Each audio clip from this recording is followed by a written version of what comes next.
Hello guys, dahil sa tag-ulan ngayon, wala muna tayong mga biyahe or mga rides.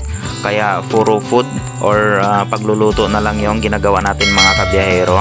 Ang lulutuin natin guys, dinengdeng ang tawag namin dito sa Ilocano. Comment down below kung anong tawag ninyo kapag nagluluto kayo ng gulay na may sabaw. Ang gulay naman na gagamitin natin guys, mayroon tayong dahon ng ampalaya, dahon ng malunggay, at saka may patula rin tayo. At yung dahon ng saluyot na kinukuha pa ng misis ko. Ayan.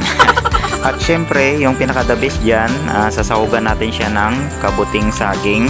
At pwede nyo rin lagyan mga kabiyahero ng dried armang or yung malilit na hipon na dry. So masarap rin isahog yun mga kabiyahero. So ayan, hinuhugasan na nga natin siya para matanggal yung mga lupa doon sa may banda sa kanyang puno. Tapos hima-himayin lang natin ng malilit na katulad niyan para hindi naman masyadong malaki kapag niluto na natin. Masarap to guys, lalo na kapag hangover ka sa umaga. Humigop ka lang ng sabaw niya, tsak, matatanggal ka agad yung sakit ng ulo mo katulad ko.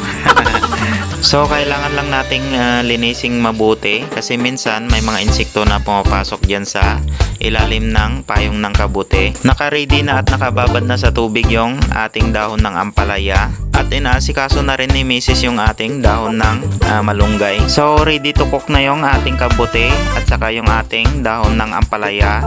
Habang binabalatan ni Mrs. yung ating patola, nire-ready na rin natin yung ating saluyot. So ayan guys, niluluto na natin siya. Ayan, malapit na siya maluto. So tara mga kabiyahero, kain na tayo. Ayan, ang sarap oh.